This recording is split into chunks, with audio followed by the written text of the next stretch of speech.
Regular testing is getting some pushback from unions, but Labor Secretary Marty Walsh wants all federal employees to get the shot. It's really, really important that we get people vaccinated. Our economy, our small businesses can't take much more of this type of restrictions that we could potentially have to do again. And I would just encourage everyone, please get vaccinated. More information coming in about that SolarWinds hack attack. The Justice Department says hackers gained access to employee email accounts in 27 U.S. attorneys' offices, including in New York and California. The attack was particularly heavy in New York. Russian state-sponsored hackers are suspected.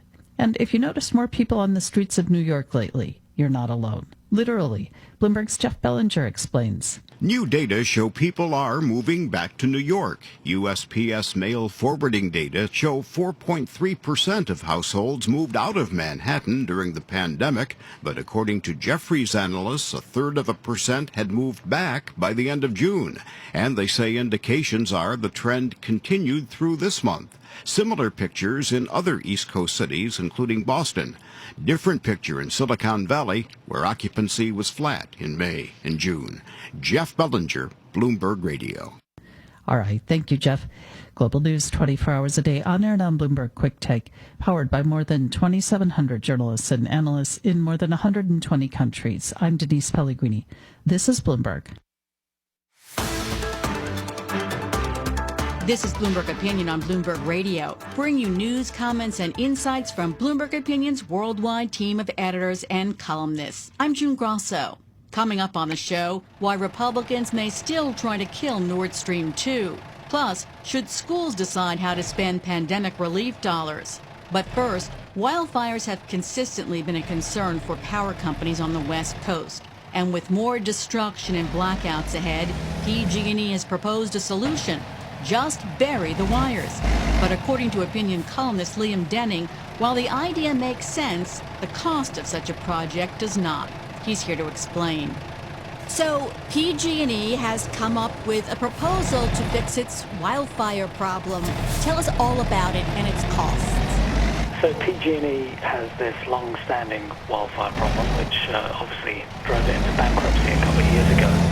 And recently they've announced a fix for it. It's actually a fairly obvious fix within the electricity industry, and that is to bury the power lines. So if your problem is that trees are falling on your power lines and they're sparking fires, then the surest way to prevent that is to put those wires underground. The problem is the cost. PG&E has an enormous network. It covers a vast swath of California. It's got about 25,000 miles of overhead line, and they're proposing to bury about 10,000 miles of that. Now, the cost of undergrounding power lines varies a lot depending on where you are. For example, if you're in an urban setting, then it's very expensive. You've got all sorts of rights of way issues and disruption, etc., etc.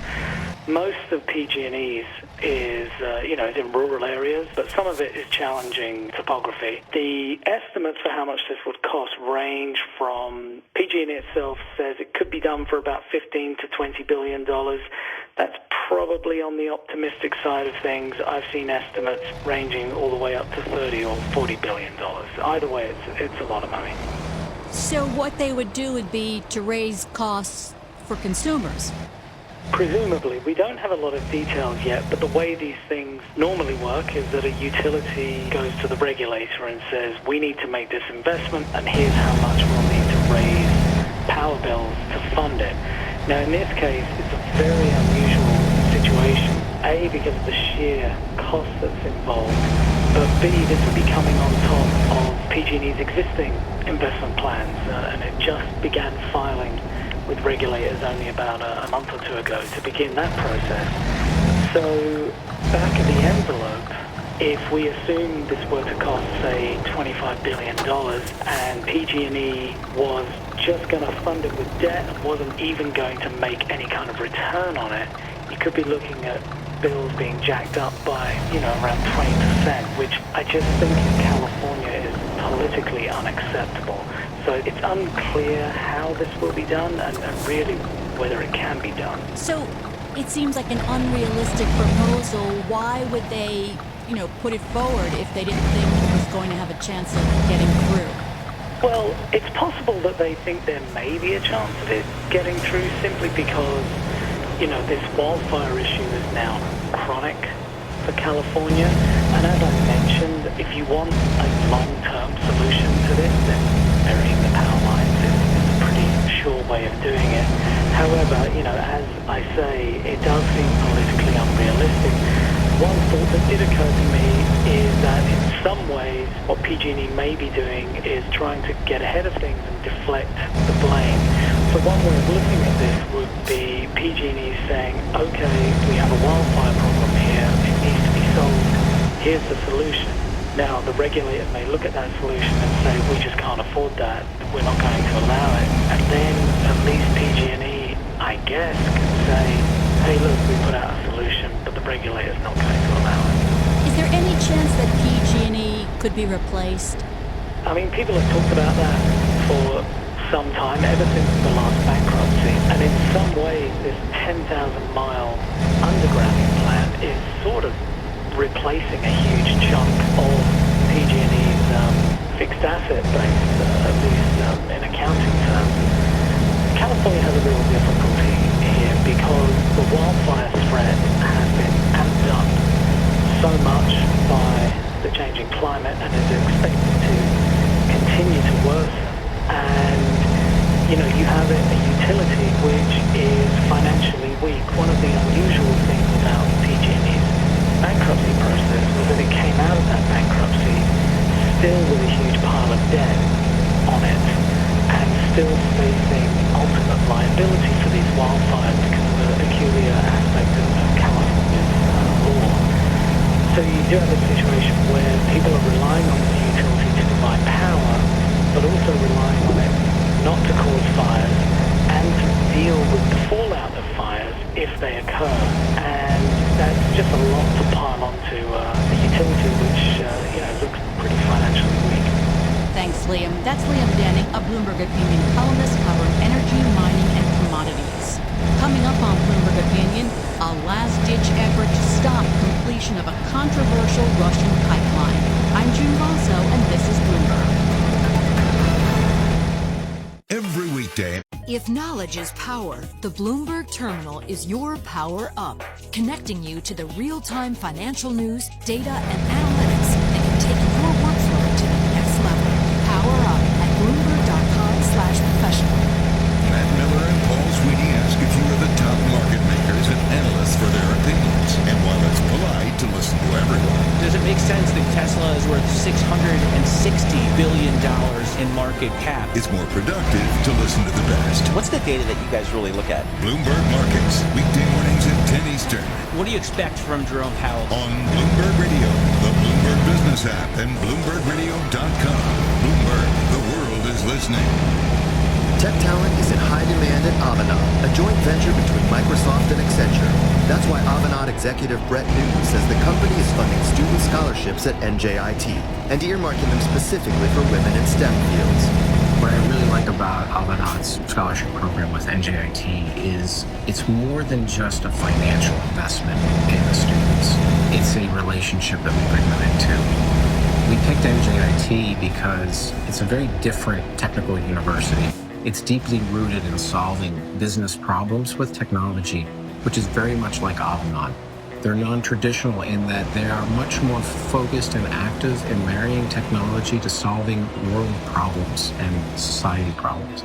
That's not normal of a lot of the engineering schools that we've had relationships with in the past.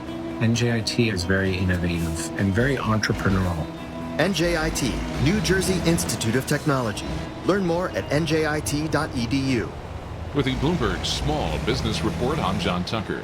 Square's cash register and card reader products have become a staple for most small business retailers, and the company has been pushing aggressively into banking features to accompany those in-store options. The company's Square Financial Services subsidiary was approved for a U.S. banking charter earlier this year. Now comes their latest product, Square Banking, a new line of financial features for small businesses that includes checking and savings accounts. The checking accounts will link to a business Square debit card and have no account minimums, overdraft fees, or recurring fees, according to a company statement.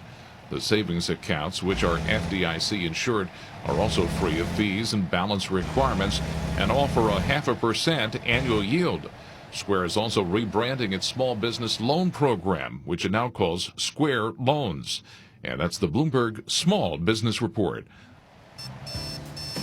Wake up and text. Text and eat.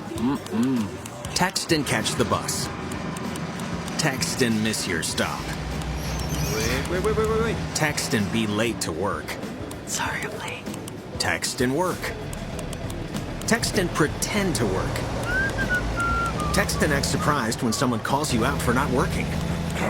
Who, me? Text and meet up with a friend you haven't seen in forever. Hi. Oh, hey. Text and complain that they're on their phone the whole time. Text and listen to them complain that you're on your phone the whole time. Text and whatever. But when you get behind the wheel, give your phone to a passenger. Put it in the glove box. Just don't text and drive. Visit StopTextsStopWrecks.org. A public service announcement brought to you by the National Highway Traffic Safety Administration and the Ad Council.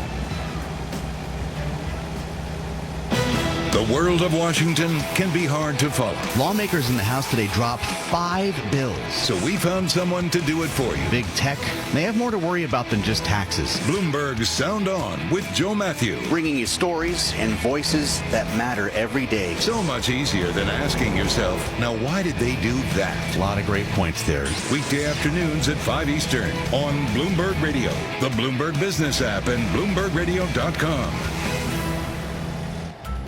Burden LLP Accountants and Advisors presents Tax Chat with Richard Goldstein, Senior Principal and Co-Leader of Burden State and Local Tax Practice. The COVID-19 pandemic and the resulting state and local government restrictions have caused businesses to close their doors and many employees to work in locations that were not included in their company's original business footprints. The new normal of remote working has created a variety of state and local tax challenges, from tax nexus and multi-state income tax apportionment to income tax withholding and tax resident status. Businesses and individuals need to stay ahead of these issues to help reduce the impact they may have on their overall tax liability. If you are a high net worth individual or a business owner, let Burden help protect you, your family, and your business. For more Tax Chat from Burden Accountants and Advisors, visit burdenllp.com. That's BERDONLLP.com. Burden Accountants and Advisors. We listen, we solve, we do. If trying to figure out the future of your business is keeping you up at night, Are you seeing it come back at all? at least you have company. You're hoping to get political pressure. Do you expect the euro to strengthen? Why even have this hearing? Bloomberg Radio. Bloomberg. The world is listening. World markets, headlines, and breaking news 24 hours a day at Bloomberg.com, the Bloomberg Business app, and at Bloomberg Quick Take. This is Bloomberg 1130. Now, a global news update. The Senate is holding a rare Saturday session to finalize its $1 trillion infrastructure bill. Speaking on the floor, Senate Majority Leader Chuck Schumer vowed that lawmakers won't leave for August recess until the work gets done. Florida Republican Senator Rick Scott describes the new CDC mask guidance that says fully vaccinated people should wear them in public places where COVID transmission is high as ridiculous. If you've been vaccinated, you still have to wear a mask, right? Well, then why get vaccinated? So I thought they wanted us all to get vaccinated. I don't believe what the CDC is doing is going to get more people vaccinated. Scott also points out he's had COVID-19 and received the vaccine. The Republican fears that Democrats will try to use the guidance as a way to shut down the country once again, including schools. I'm Jim Forbes. A public health expert believes the White House declared victory against COVID-19 too soon. Former Baltimore Health Commissioner Leanna Wen says the mistake they made was dropping guidance that fully vaccinated people should wear masks indoors. I'm Brad Siegel. You're listening to Bloomberg Opinion on Bloomberg Radio. I'm June Grosso. While the deal reached between President Joe Biden and German Chancellor Angela Merkel will allow for the Nord Stream 2 pipeline, it seems Republicans are still putting up a fight. And according to opinion columnist Eli Lake, their resistance might be necessary. He's here to explain. So Biden is agreeing with Germany to drop the U.S. sanctions on the Nord Stream 2 pipeline project. Why so? Well, there are two lines of argument that the Biden administration has given for this. The first is that most of the pipeline has been completed already. So there's something like, it ranges from 90 to 98%. It's closer to 90% that has been completed. And the second is that it's very important for Germany and outgoing President Angela Merkel to kind of clear this from, this irritant from the U.S.-German relationship. And so those are the two reasons that, the sanctions, they would argue, haven't been effective and, probably won't stop it. And it's not worth further irritating an important ally like Germany. Whoever the incoming German chancellor is going to be may have a different opinion of this. Well, it's unlikely that would be the case. I mean, Angela Merkel is probably, as far as German politics go, someone who's the best that the U.S. or other Russia hawks in Europe could ask for. There's been kind of a long-standing, almost consensus in Germany that it's worthwhile pursuing economic ties with countries like Russia, China, and Iran, and that U.S. sanctions or efforts to try to deprive various sectors of those economies access to the U.S. market is counterproductive. Angela Merkel, was probably the best political figure the U.S. could have hoped for in this regard. The fact that the argument would go, the fact that she was opposing the sanctions on the pipeline would show you just how much more irritable it would be to other German leaders. So what are the fears of countries like Ukraine and Poland?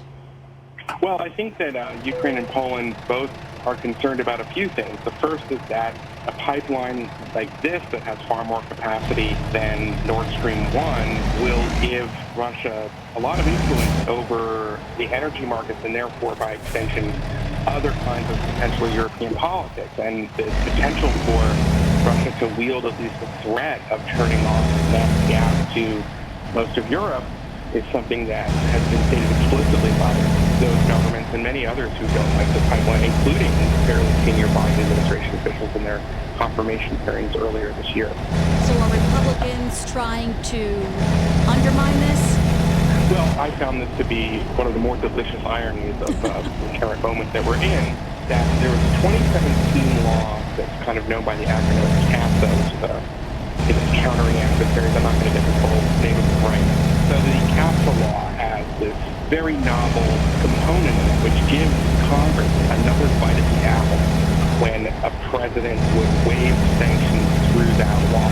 So there really is nothing like that in any of the kind of modern sanctions bill laws that are on the books right now, because Congress has respected the Article T powers of the president to decide to make national security decisions and not necessarily enforce these sanctions. And when you've had these kinds of disagreements, the compromise is that an entity would be designated and then the enforcement of that or the penalties associated with the waived. This way to sort of override the waiver was put in the law because of concerns in 2017 that Donald Trump may be under some sort of influence, potentially blackmailed by Russia, and that he would go ahead and waive sanctions that he shouldn't be waiving against Russia. So it included this provision that if an entity is designated under CAFTA, then Congress can then vote afterwards to basically impose the penalty if the president decides to waive it. In this particular case, there is a group of Republicans led by Senator Toomey that is essentially trying to bait the Biden administration into doing this. Now, it gets fairly technical because another sanctions law, which was passed in 2019, known as the PISA, already the Biden administration designated the management company that is kind of overseeing the Nord Stream 2 project. So what Toomey and others have argued is that because it was already designated under this other law with the same criteria, then the Biden administration is obliged to do so under the CAFTA law. The Biden administration, not surprising, has resisted this logic and said that they don't have to designate it under the CAFTA law because they already done this other law. But everybody knows the ballgame is that once they do that designation and then, as expected, waive the penalties, then what Republicans would like to do is put it to a vote. And what an interesting vote that would be if they succeed, because then you would have sort of Republicans leading the way for enforcing sanctions on Russia, and it would be Democrats who would be pressured by the White House to sort of vote with their president to let the Russians off the hook. Do you have any feel for whether there would be some Democrats who would side with Republicans in that? Well, I think that you would probably get a lot of Democrats who would side with Republicans because this opposition to the Nord Stream 2 pipeline has had a lot of bipartisan support. I think the only senator who voted against sanctions in 2019 on this was Rand Paul, who doesn't like anything. So Democrats have supported this. It's a big part of where they've been coming from in general in the last 5 years. It's sort of been much more attuned to the threats that Vladimir Putin poses. I think it would be a very hard vote to do.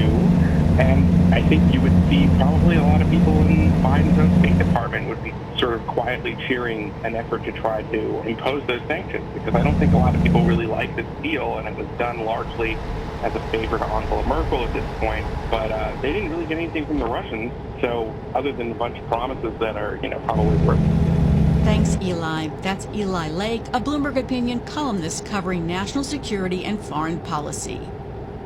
At $129 billion, the latest round of pandemic relief for K-12 schools is impressive. But according to opinion contributor Andrea Gabor, the lack of discretion for individual schools on how to spend that money is not.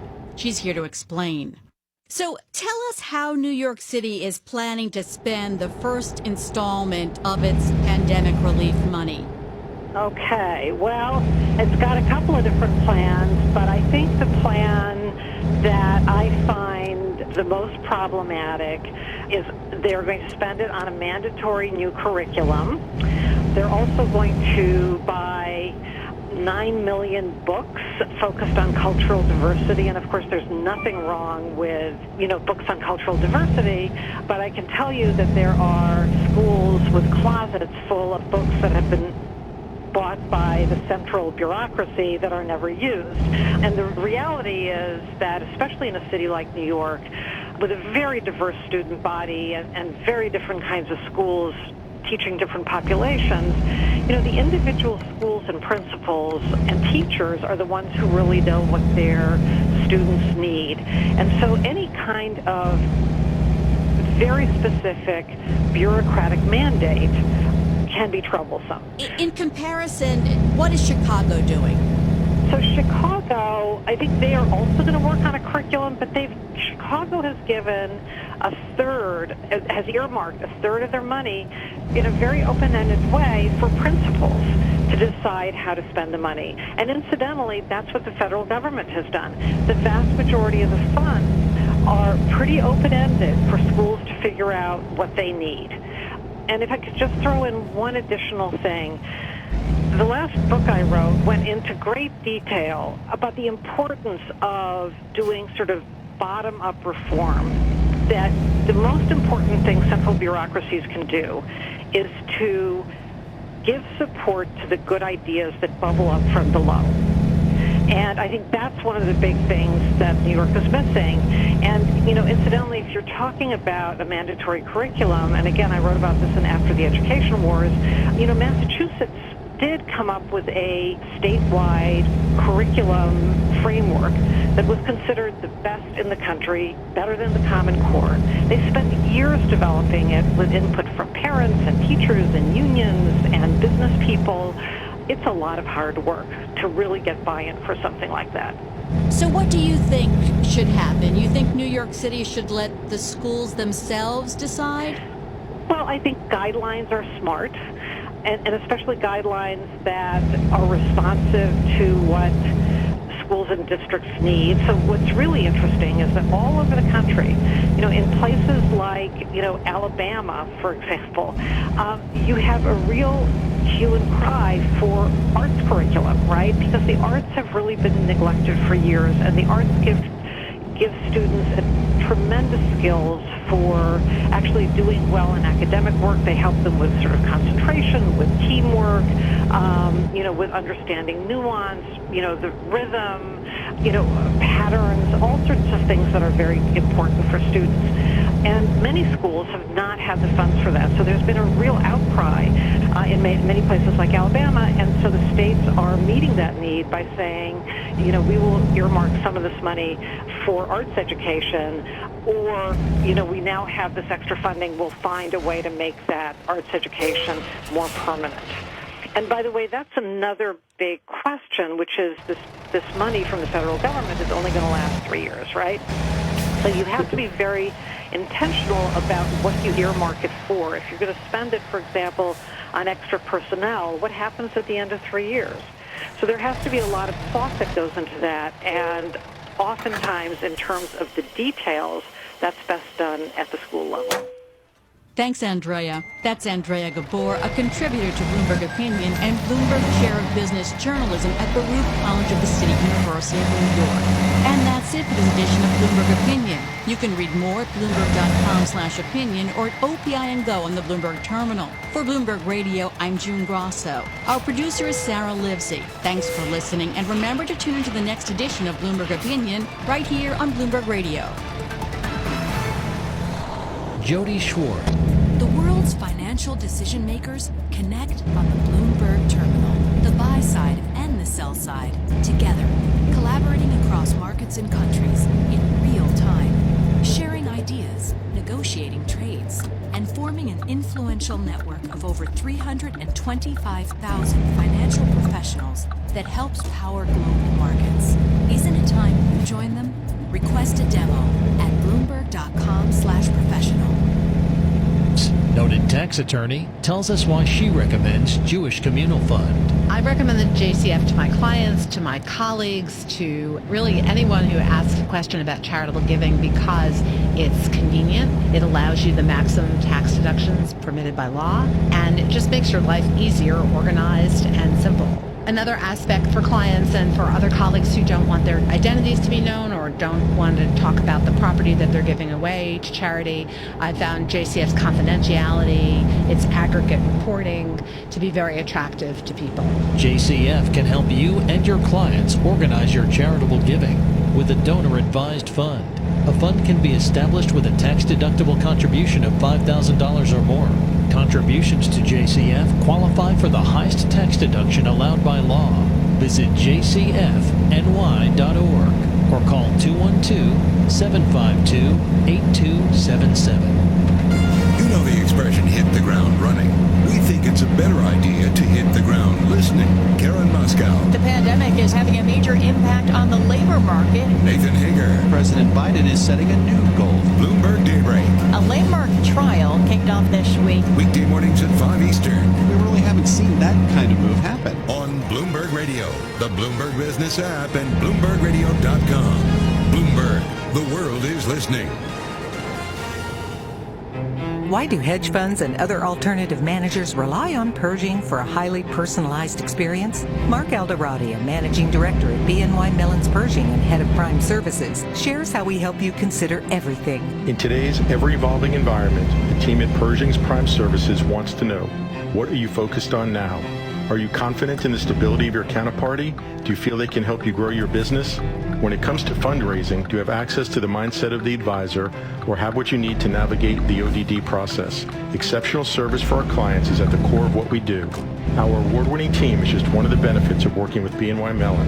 Whether it's customized financing or securities lending solutions, BNY Mellon's Pershing is a prime broker who's committed to this business and dedicated to meeting your demands, so you can focus on growing your business and producing results for your clients. To learn more about the unique and industry-leading solutions for hedge funds and other alternative managers, visit Pershing.com. Pershing LLC, member FINRA, NYSE SIPC. Broadcasting 24 hours a day at Bloomberg.com and the Bloomberg Business app. This is Bloomberg Radio. Now, a global news update. The nationwide moratorium on residential evictions is ending tonight, putting hundreds of thousands of Americans at risk of losing their homes. Most of the billions of dollars lawmakers set aside to help people who lost their jobs during the pandemic to pay their rent or mortgage has not been sent out. Starting tomorrow, people who will owe all of the money they haven't paid in either rent or mortgage payments, many of them are still out of work. Alexandria Ocasio-Cortez has been one of the biggest proponents of defunding the police, but records show the New York Congresswoman has spent tens of thousands of dollars for her own private security. David Folk Thomas reports. The New York Post reports a review of Federal Election Commission records shows AOC spent more than $34,000 on security in the first half of 2021. That amount includes payments to a former contractor for Blackwater, a firm which provided private security during the Iraq War. Last year, nearly $1 billion was slashed from the NYPD's budget as part of a national defund the police movement. And at the time, AOC complained more funding should have been cut. Russia blames a software glitch and possible human error for throwing the International Space Station out of control. Cameron Fairchild reports. Thrusters on a Russian research module ignited a few hours after it docked, causing the entire station to spin out of position. 7 crew members are aboard. NASA says a flight director declared an emergency as engineers on the ground struggled to restore the position of the station, which pitched end over end for nearly an hour. I'm Cameron Fairchild. The State Department is approving a major equipment sale to Israel and includes up to 18 heavy lift cargo helicopters, engines, navigation systems, machine guns, and more. The sale would be worth an estimated $3.4 billion. Up next is a review period for Congress to look over the sale. I'm Brad Siegel. Acquitted murder suspect Amanda Knox is not happy with the way the story is being told in the newly released film Stillwater. Scott Carr reports. The former American college student who was acquitted twice in Italy for the killing of her roommate Meredith Kircher has taken to Twitter in a lengthy thread to complain the film starring Matt Damon is yet another example, she says, of people profiting off of her name, her face, and her story. Allison came here from college, and that's where she met this girl, Lena. Stillwater director Tom McCarthy's previously admitted the production is loosely based on Knox's case and her fight to be cleared of the murder, though his film is set in France and he says is more of an exploration of the stereotype of the ugly American. I'm Scott Carr. There's now a bipartisan push for President Biden to appoint a border czar. Jim Forbes has more. The move is being led by Texas Democratic Congressman Henry Cuellar.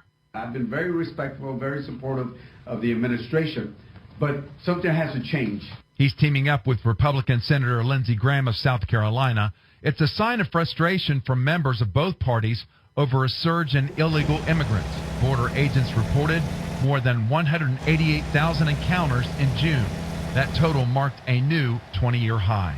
I'm Jim Forbes. A Republican congressman from North Carolina is likely to face a fine and the loss of a specialty security status after attempting to board a plane with a firearm. Madison Cawthorn claims he brought the gun by mistake and wasn't charged with any crime. The weapon was described in a redacted report as a Glock 9mm handgun.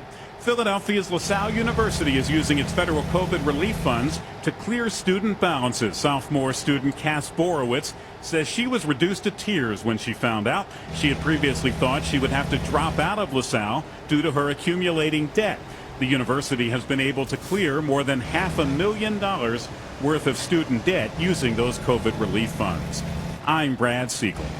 And I'm Denise Pellegrini in the Bloomberg Newsroom. COVID numbers in the tri-state area are surging as the Delta wave takes hold, but hospitalizations relatively low. Meantime, another wave of COVID concerns among the vaccinated. This one at 2 San Francisco hospitals. At least 233 staff members at the hospitals tested positive for COVID this month. Dr. Luke John Day is the chief medical officer of San Francisco General. In July, he says more than 50 staff members there tested positive for COVID. 75 to 80% were fully vaccinated, so a small portion, but how they got COVID is interesting.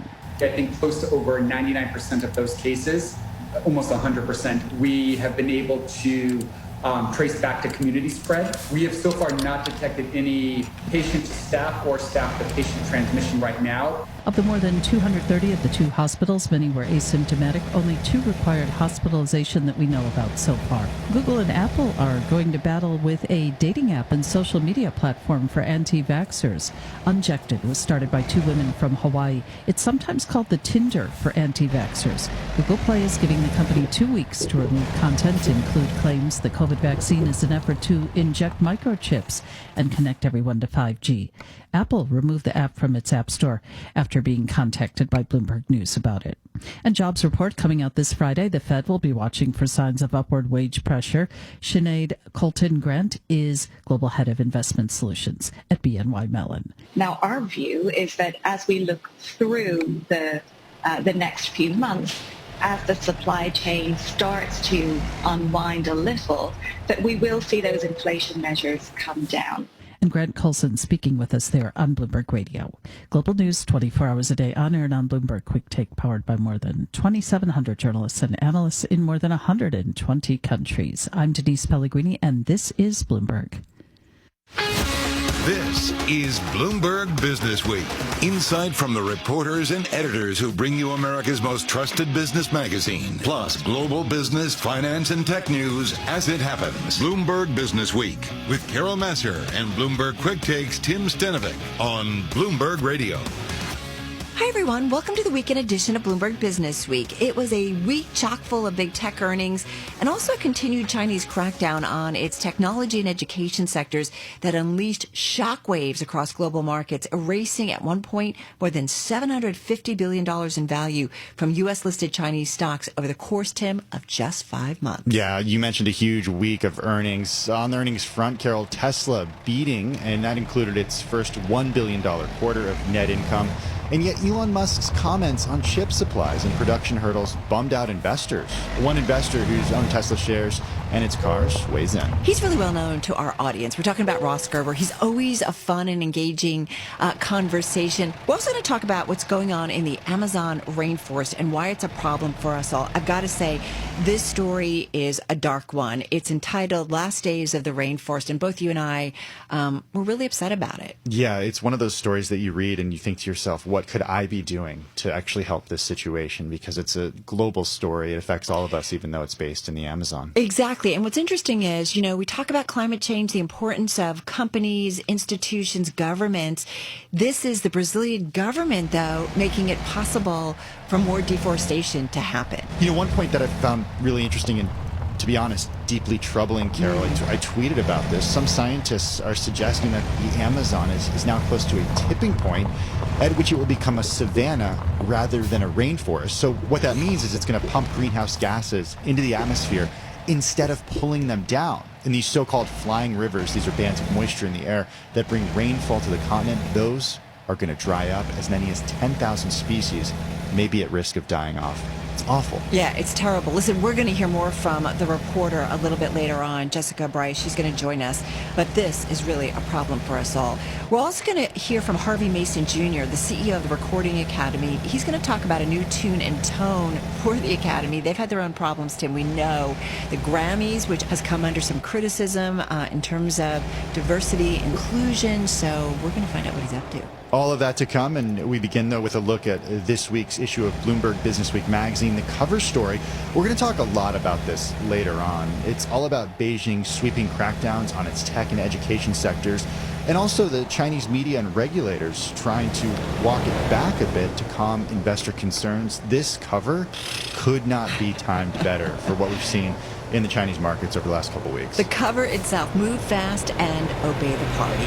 This was one of our main market stories this week. How many times did we live on air through our market closes talk about what was going on with Chinese companies listed here in the U.S., ADRs that sold off, then they bounced back because of the oversight, increased government oversight when it comes to Chinese big tech. And also there are private education companies. And then it was interesting that all of a sudden they started to walk it back a little bit because I think they got a little bit nervous about the international investment community maybe pulling back and looking at China differently from an investment perspective. Yeah, we did just see also some of those concerns, a little bit of contagion sweep into U.S. markets and global markets as well.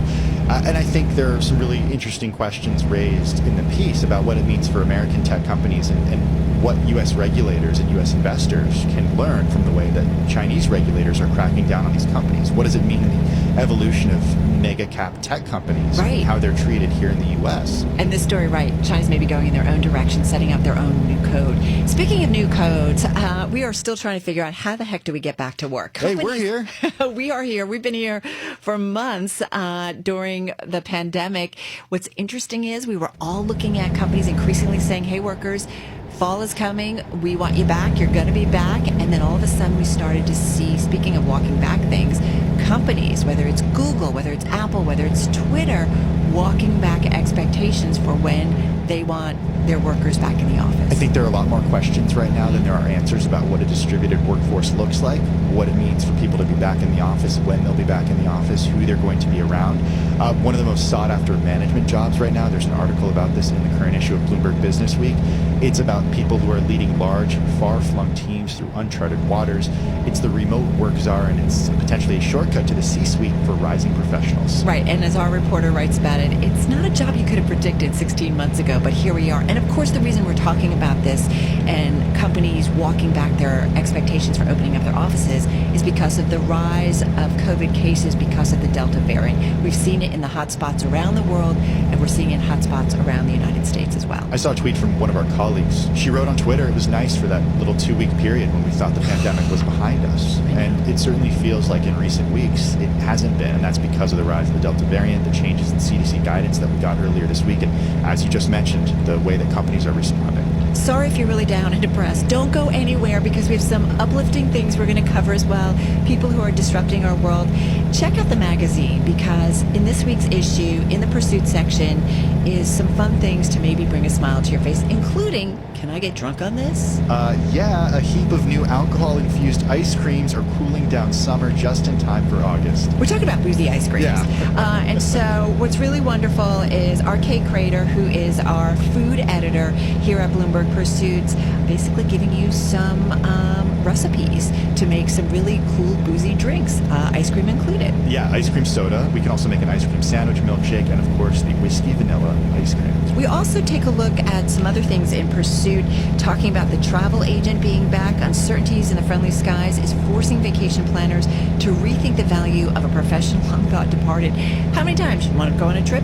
You just book it on an app, and that's how we've been doing it. But because of the pandemic, because of other situations, it's trickier, and so maybe we need a travel agent again. All that and more in the current edition of Bloomberg Business Week. And that new issue, it is on newsstands, online, and on the Bloomberg. We're going to cover some of the stories over the next couple of hours, but be sure to pick up the magazine as well. You are listening to Bloomberg Business Week. Coming up, Tesla beats, Elon tweets. Well, Tim, that's always a given. And one Tesla shareholder weighs in on the tech company that makes EVs. At least that's what he calls it. This is Bloomberg. I was in the middle. If knowledge is power, the Bloomberg Terminal is your power up, connecting you to real-time financial data, market-moving news, powerful analytics, and an influential network of financial decision makers around the world. Share ideas, negotiate trades, and gain the insight you need to make more informed decisions. See how the Terminal can take your workflow to the next level at Bloomberg.com/professional. Of the Atlantic Ocean when it happened. There was a sudden jolt and our submarine crashed on the seafloor. We were in total darkness. That's Dr. Dejana Figueroa, a marine biologist and STEM teacher, talking about a deep sea dive she'll never forget.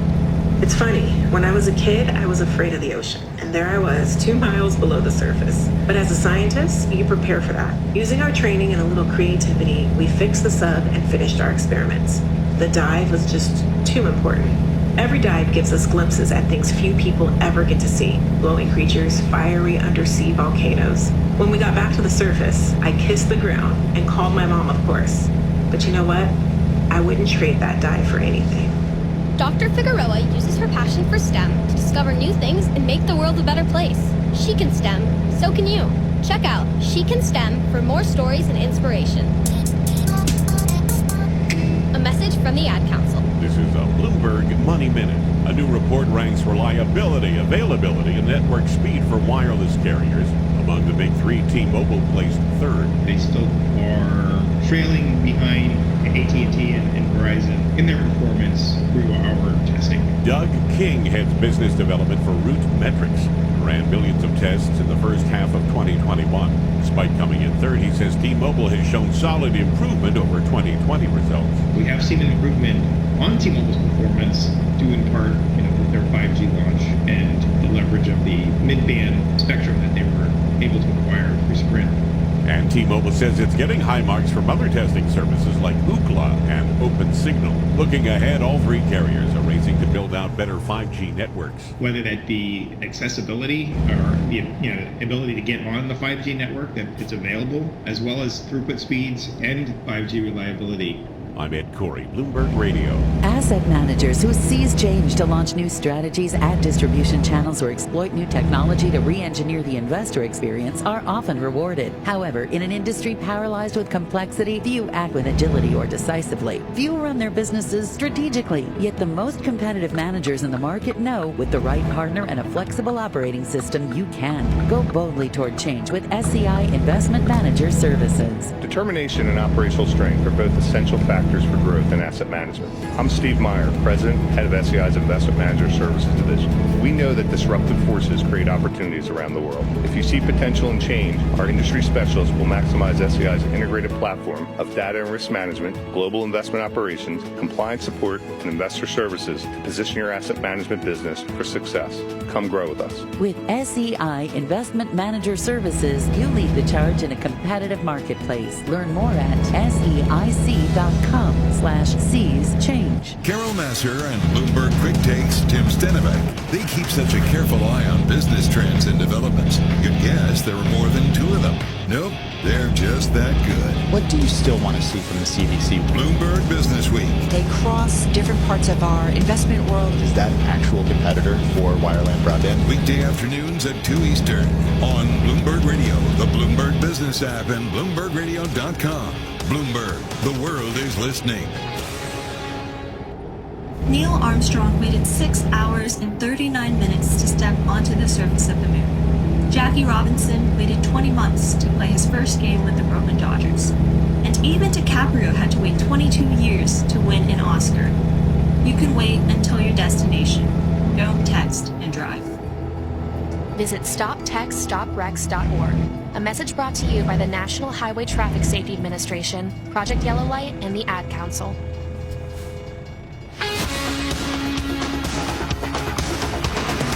This is Bloomberg Business Week with Carol Masser and Bloomberg Quick Takes Tim Stenovec from Bloomberg Radio.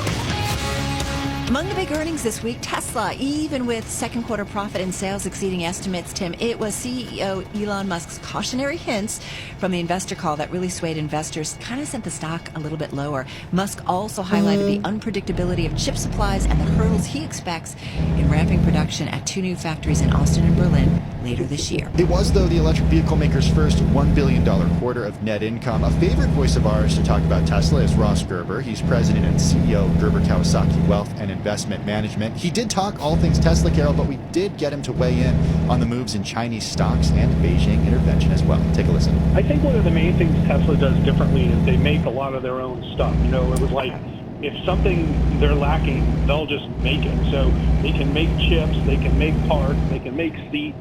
And so they're very adaptable to the environment that they're in. And they also have, I think, a superior position with their supply chains because they tend to order very aggressively and long term. So there's sort of an advantage to keeping Tesla happy in the supply chain. This Bitcoin-related impairment of $23 million seems like not a lot when they've got cash and cash equivalents of over $16 billion. But how should we as investors, how should we as Bloomberg Radio listeners, how should we read that? I would pay almost zero attention to the Bitcoin element of Tesla. I think it's a distraction from what their real success really is. Right now, Bitcoin's rallied back now to 40,000, so you can say that he's up on this Bitcoin now from when this was even reported. But because it's so volatile in the way it's accounted for as an intangible asset, it's sort of irrelevant, I think. Okay, well, that's good to know. Expects car deliveries to grow more than 50% this year. On track to build a Model Y in Austin, Berlin this year. Part supply has strong influence on 2021 deliveries. I'm just reading through, Ross, some of the headlines. Working to drive down costs, increase production rate. What's important there? Well, this is really where Tesla gets interesting because if you've seen recently, they've really added a little bit to the price of Model Y, Model S, and so they're able to, that's basically 100% margin increase versus what I thought was really offsetting an increase in cost. So I think what we're really seeing is Tesla hitting on all cylinders from a production level and efficiency level. What about shifting the launch of the semi-truck program to 2022? I mean, this is a company in kind of the earlier days, right? We would often see delays and changes in terms of getting stuff out there. How important is that to the company going forward? And is the delay bothersome? I mean, it doesn't bother me because I expect it. Yeah. I think it's annoying because obviously the product is a transformative product in a very important market. You know, as an investor in my firm and now my new ETF, GK, we're very into this climate change trade, which is investing in things that are going to make our climate better. And the semi-truck is one of the more important products to really help climate because of the enormous pollution, enormous need for transportation across the country. So every day that's, you know, delayed is in a way a cost to Tesla because the demand will be so huge for these vehicles. But the problem is they need the new cells to be working to really get the performance out of the semi-truck, and that's why it's delayed, because they really need to get this new cell production line up and stable. And that will really allow the truck to be just mind-blowing. So it's annoying in one sense, but on the other sense, the ultimate result will be amazing. So it's just part of the Tesla experience, and you just, you know, chill and wait for it to happen, you know. Hey, listen, it will happen. I'm looking through our blog for what's going on in China specifically. What are you hearing? What are you seeing? What do we need to be smart about when it comes to what's expected to be and should be, right, a really important market for this company? Right. It does make me worried that China is such a huge market for several of our positions, Apple and Tesla, for example. But I also think that this is more about power than hurting, let's say, U.S. companies for no reason. This is about keeping control in China from the billionaire capitalists that have been so successful and keeping people in check more than I think hurting, let's say, a U.S. company that's providing a lot of benefits to China in the EV business and through the technology sharing that they're having. So I'm worried a little bit about Apple and Tesla in particular, and some of the businesses we do in China, but not so much so in that I would take any action from it, but we're watching it closely. But if you're in these Chinese companies, I mean, you got to move on. It's not a good situation. What if the Chinese market ultimately isn't as open for Tesla going forward? How does that fundamentally change the dynamics of a company that is now a $633 billion market cap company? Well, I think it would ultimately just hurt China because Tesla will sell their cars in Europe, the U.S., Latin America, India. If China wants to be a competitive market, they need to be in the EV game. And they're also in the EV game simply because of the weather and the effects it's had on China, whether it be flooding or other issues that they're having. So China has a huge incentive to keep the EV market growing and to be a leader in this market. And so if they create issues for Tesla, that would actually hurt their ability to be leaders in this market. So I see it as the opposite. I think they're trying to stay real cozy with Tesla to learn as much as possible to dominate this technology and become a massive EV player. In China, EV companies are the best in the world behind Tesla. Yeah. All right. So that's a really, really good take on that. Go back to Chinese companies. U.S. investors, do you think ultimately that's not going to be a place for them to be, or not a smart place in your view? Well, we were debating, is this a buy or is this a sell, right? Yeah, because a lot of stocks got real cheap, and we like to buy stocks when they get real hammered and everybody thinks the world's ending. But I'm not a big fan of foreign investment in general because of the lack of visibility, especially in China, that firms like mine have. Like I can go to Tesla's factory right now. They'll show me all around just like they show you. But I can't go to a Chinese factory and have them show me around. They won't do that in most cases. So I think that we've entered this point where the communist control of China is more important than promoting capitalism. And this shift that we've been seeing from Xi, whether it's aggressive approach to Hong Kong and certainly Taiwan, it's almost a belligerence to the rest of the world's capitalist system. And I think investing in China has a new risk. And also what really was the thing at my firm was the ESG side of it, that just basically owning these companies is just not right because the Chinese government is just, it's not the form of capitalism that we invest in. Right. And so I think investors need to assess Whether or not they can make money here isn't the issue. It's, do I want to be a part of it? That was Ross Gerber, President and CEO of Gerber Kawasaki Wealth and Investment Management. Still ahead on Bloomberg Business Week, we take you to South America. A devastating and disturbing story in the magazine, a crisis for natural resources in the Amazon rainforest. That's next. This is Bloomberg. NJIT makes innovation happen. It also makes entrepreneurs like Anya O'Dwyer. Founder of Innovate, a tech-driven civil engineering and construction management firm, Anya says NJIT is defining the future. NJIT is extremely important as a hub of disciplines all in one space with all of these brilliant minds.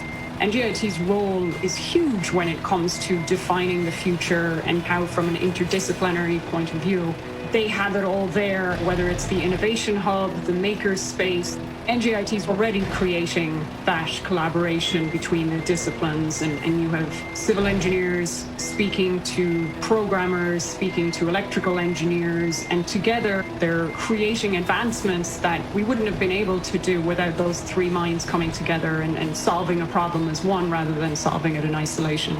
NJIT, New Jersey Institute of Technology. Learn more at njit.edu. Burden LLP Accountants and Advisors presents Tax Chat with Lisa Goldman, partner and leader of Burden's International Tax and Advisory Practice. If you're a high net worth individual with international investments or a business owner with operations overseas, it is essential to have a tax advisor who knows how to protect your assets on a global scale. Owning and investing in foreign corporations comes with certain tax responsibilities. Burden Accountants and Advisors works with clients to ensure that they understand the intricacies of the global market, maximize the tax opportunities available, and reduce the challenges presented by international tax laws. If you're a high net worth individual or a business owner, let Burden help protect you, your family, and your business. For more tax chat from Burden Accountants and Advisors, visit burdenllp.com. That's BERDONLLP.com. Burden Accountants and Advisors. We listen, we solve, we do. This is a Bloomberg Money Minute. When the pandemic started, millions of people had to give up the gym and work out at home. But as the country continues to reopen, that shift is changing. We've seen a resurgence both in member check-ins and member sales. CEO of Crunch, Jim Rowley, is thrilled to see his members coming back to the gym.